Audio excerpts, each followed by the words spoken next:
Guruve Gaur Chanjaya Radhikaya Tadale Krishnaya Krishna Bhaktaya Tad Bhaktaya Namo Namaha Panchakalpatrubhyascha Kripa Sindhuvevacha Patitanam Pavanebhyo Vaishnavebhyo Namo Namaha Jaya Shri Krishna Chaitanya Prabhu Nityananda Shri Advaita Gadadhara Srivasadi Gaura Bhaktavinda Hare Krishna Krishna Krishna Hare Hare Hare Rama Rama Rama Hare Hare. Dandavat Pranam devotees. Dandavat Bhakti Sanat Prabhu. So, this is short. I always say when I do these questions and answers that this is short, but this is truly going to be short. Unique sort of coincidence happened today. I was listening to a class this morning, and the class had a kind of theme dealing with some statements in Srimad Bhagavatam regarding women and women being less intelligent. And at the same time, there was a question that came in, which I replied to directly because I had spoken about it before, regarding statements and purports of Srimad Bhagavatam and Bhagavad Gita of our Srila Prabhupada, commenting on the status of various races and of women. So here I'm just dealing with, especially today because of the topic that came up in the class, a look at the true nature in some ways of some of the statements that appear in Srimad Bhagavatam regarding women.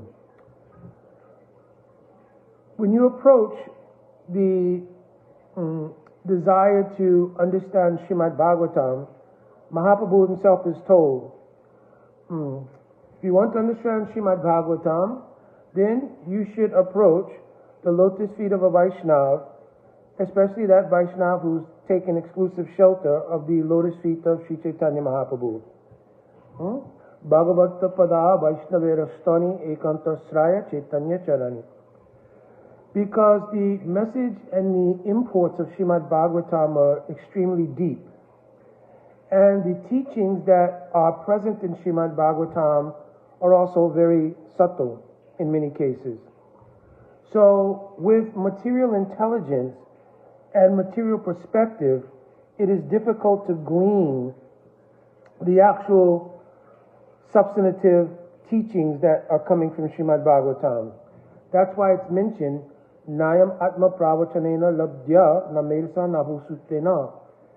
If a person has great erudition in being able to deliver lectures, if a person is extremely intelligent, if a person has read and studied many books, still, it will not oblige Bhagavan to reveal himself. Eva Isha Vinute Tena Labjas Tasheva Isha Vivinute Tanuswam. Bhagavan reveals himself based on bhakti. So the actual attracting energy that has to be emitted from someone desiring to see the revelation of the ultimate goal of Srimad Bhagavatam, which is Radha Krishna Prem, to see that manifest in the pages of Bhagavatam, it cannot be done on the basis of intelligence, erudition, or even the ability to speak very well. It has to come from bhakti. Bhaktya sanjatya bhaktya. Bhakti produces bhakti.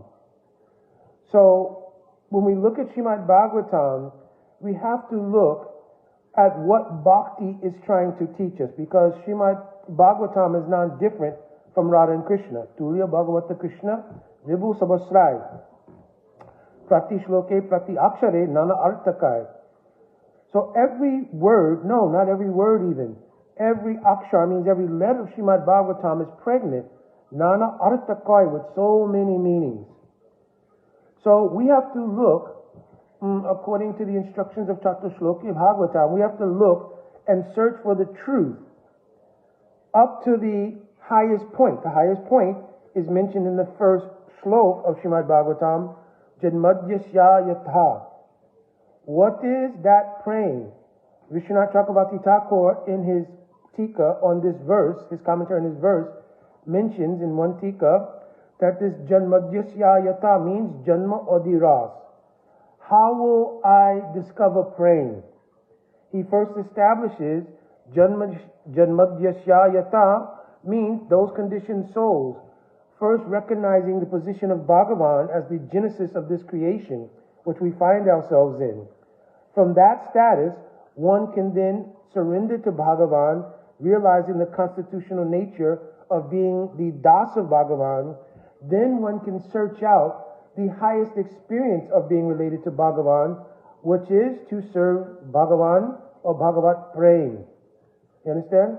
So this is the meaning and then the unfoldment of that meaning of the first verse of Srimad Bhagavatam. So the real nature of the study of Bhagavatam as a whole is the study of how to approach the position of understanding Bhagavat praying. To understand Bhagavat praying requires first and foremost the anugatya of realized souls. So Rupa Goswami Pad is written Guru Padasraya, then Tata Diksha Shikshadi and Vishrambena Guru Seva. By first surrendering to Guru, who is the manifest form of the Asraya. Asraya means the Asraya not only of the praying seva to Bhagavan, but the Asraya of all knowledge related to how to become a sevak of Bhagavan. He's also, or she also, is the Asraya of that. So by taking shelter of Guru, then taking Diksha, and getting the potency, the invested potency of Sarup Shakti and Sambandha Gyan, etc., and then getting Siksha in how to perform bhajan, and then having deep relation with Guru so that the actual flow of Sarup Shakti can be manifest fully. So, following these first four things, right, it will lead one to the ability to see Srimad Bhagavatam in its actual Swarup. Because if you don't have these elements present, then you cannot see the Swarup of Srimad Bhagavatam. You will only see the external manifestation according to your own particular level of consciousness. So, let me try to come to the point. In the practice of bhakti, the most essential practice is Harinam. What is this? Tarashrestha Madhye Nama Sankirtan. Of the 64 angas of bhakti, 5 are prominent: Nam Kirtan, Bhagavat Shravan, Sadhu Sangha, Mathuravas, and Srimurtaya Shradai Sevan. Serving the deity residing in the holy dham, either by mind or personally. Sadhu Sangha, hearing Srimad Bhagavatam, and also, of course, most important is Nam Kirtan. When Mahaprabhu gave Shishashtakam, he told the only way to actually enter into Nam is Trenadapi Sunichena Tororapi Eva Seishnuna Amonina Monadena Kittanir Shadahari. If you want to be able to take Harinam, then the giving up of any kind of abhiman, giving rise to pratishta or pride, has to be removed. Now let me come to my point. Therefore, in Srimad Bhagavatam, when you see that either Queen Kunti, Mother Uttara, or any other presentation is made from ladies in which they declare, oh, I am less intelligent, or being a woman, I am less intelligent. Try to understand what's going on. Take the example of Queen Kunti. Queen Kunti is an eternal associate of Bhagavan, and Bhagavan himself came to touch the feet of Queen Kunti in the Lila because of the nature of her position, right? Like aunt, like mother, he came to touch her feet. That Kunti, having the direct darshan of our worshipable objective, how can you read in Srimad Bhagavatam if she will declare being less intelligent, being a woman, she's having the sakshat darshan of Bhagavan? Understand? Uttara, whom Bhagavan personally entered her womb to protect Maharaj Parikshit. how was it possible that when she approached Parikshit Maharaj at the end of the speaking of Srimad Bhagavatam, and she approached that because I'm a woman and less intelligent, I could not grasp all the things that were heard by you during Srimad Bhagavatam. Can you repeat it in synopsis form, which would then be Brihad Bhagavatamrita? How can it be considered that she's less intelligent when she directly also had the experience of Bhagavan, and she's related to Panch Pandavas, and Maharaj Parikshit, who's the manifester in part of Srimad Bhagavatam, and she heard that Srimad Bhagavatam? How can she be less intelligent? Devahuti told to Kapila Dev, oh yes, I am a less intelligent woman, but she heard all Sankhya Darshan, the true Sankhya Darshan, from Kapila Dev's mouth. The Yajna Patnis, when their husbands were approached for the seva of Bhagavan, they obviously were all Chaturvedi Brahmins, knowledge of all four Vedas, everything. But they could not realize what they seva to Bhagavan, but their wives immediately realized. And of course, Uddhav Prabhu told, Kwe maastriyo vanachari vyabhyachari dushta, but Govinda akila atmani rudha bhava. He told upon going to see the gopis in Braj, Kwe maastriyo vanachari vyabhyachari dushta. They appear to be ordinary women. No high class of education. No Harvard, no Yale, no Oxford. Somehow or another, they're wandering in the forest, even apparently because of the activities for which they are wandering in this forest. Yabhyachari dushta, they are considered contaminated. But simultaneously, Govinda eva akila atmani rudha bhav. They've obtained the highest kind of praying, which is sought after by all munis, rishis, devatas. They've obtained that thing. I myself, Vishnino Paravo Mantri, Krishna Daito Sokka, Sakshat Brihaspati Sishya. I'm directly the Sishya of Brihaspati. The Guru of all Devatas, I'm directly his Sishya. Yet, when Krishna sent me here to this Braj, he told, Gacha Vrajamurva Somyam Pitaro Pratyavaha Mad Gopi Vyogadim Mat Sandeshaya Vimokchaya.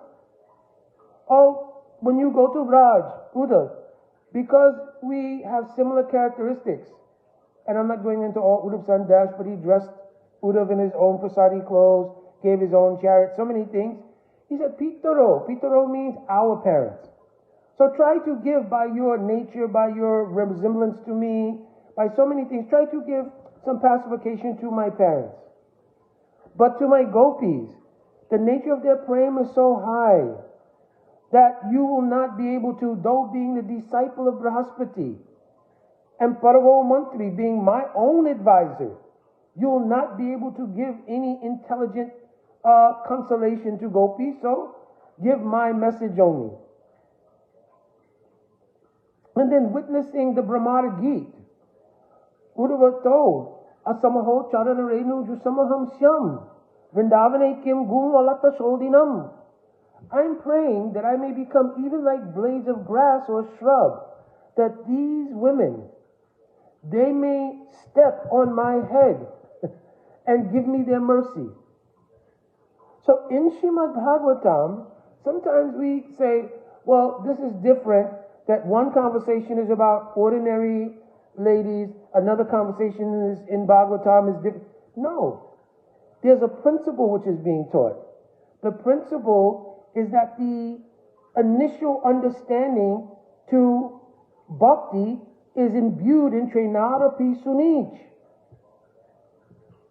Paripokena Dhanasha Krishna Premaja Sanvitanyate.